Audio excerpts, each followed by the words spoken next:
So if you've got some bad gaps underneath your baseboards that you need to fix, I'm going to show you when to use caulking versus when to use shoe molding. We're going to have a look at some excellent visual evidence as to which one of these options actually looks better. And then I'll give you my absolute best shoe molding installation tips. There's some real beauties in there. You don't want to miss them. Let's talk about the options here. Yeah, you can just leave the gaps. For that case, I would suggest just stop looking at them and get on with your life. But if you want to deal with the gaps, let's talk caulking. I would use caulking if you just have a few gaps, say 1 or 2 in a room, and they're not all over the place. Let's be honest here, if you just have a couple gaps that you want to deal with, you may not want to shoe mold your entire house. And then where I recommend using the shoe molding, anytime you've got a floating floor or you've got a bunch of different areas that you need to tackle. We're talking gaps all over the place. Now keep in mind, you will need a miter saw and a nail gun to get this stuff installed properly. And it's going to be a lot more work in terms of painting and measuring and installing. So is it worth it to use this over this? Let's take a look at what this would look like in this situation here. With the almond colored caulking that matches up with the flooring tone, you can see from 4 or 5 feet away, it really doesn't look that bad. It kind of just takes your eye away from this nasty crack. But if you look at a properly installed shoe molding, it actually looks pretty dang classy and professional.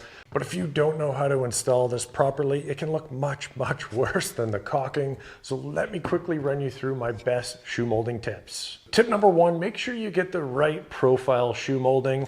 This is quarter round. This is shoe molding. Quarter round is going to be 3/4 by 3/4.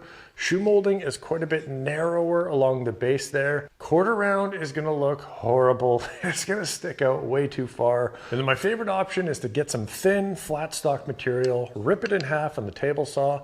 It's going to be cheaper. It's going to be easier to install. It's much easier to nail through a flat surface than a curved surface. And in my opinion, because it is thinner, it looks the best out of all the options. So tip number 2, now this is just a geeky carpenter thing, but I always look for it whenever I see shoe molding installed. And that is, whenever you're going to be butting shoe molding into a door casing, you need to back bevel this on a 45, just so it kind of blends together and you don't have a butt end sticking into the casing.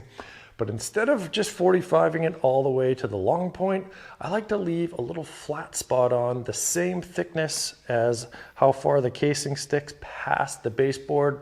So for the first few, you could just make a little mark to get the size of the flat spot.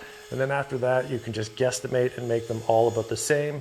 And then when you slide this shoe molding into place, it's just going to provide that extra little bit of spiciness that's going to make the job look classy and professional. Tip number 3, if you're going to install the shoe molding with a nail gun, an 18 or a 23 gauge is preferred. And when you do the nailing, make sure you nail the shoe molding into the baseboard. And the way you want to hold the gun is up and down like this. If you hold the gun on its side, the chisel point of the nail is going to be a lot more likely to hit that baseboard and then take a turn for the worse. It could come back out into your finger or damage the floor, or it could just bunch up behind the shoe molding there and make it very difficult to install. So tip number 4, definitely pre-paint your shoe molding before you install it. That way you can just fill the nail holes and touch them up without having to cut along the floor. And if you have any areas here where you've had to cut the little back bevel, take some paper as you're installing it, slide the paper underneath that little cut area. The sticky notes are perfect because they can stick in place. Then when you go to paint it, you're not going to get paint all over the floor. You'll save a bunch of time not having to tape around that little cut end. And if you're installing your own baseboards, of course you have the option to just scribe the baseboard and get an absolutely perfect fit. If you want to see the best way to scribe baseboards, go ahead and check out this video right over here. And if you don't have any tools and you want to just do a beautiful job with the caulking, check out this video right here. We'll have a look at some excellent visual. We'll have a look at some excellent. Oh God, I've lost the ability to talk. Versus.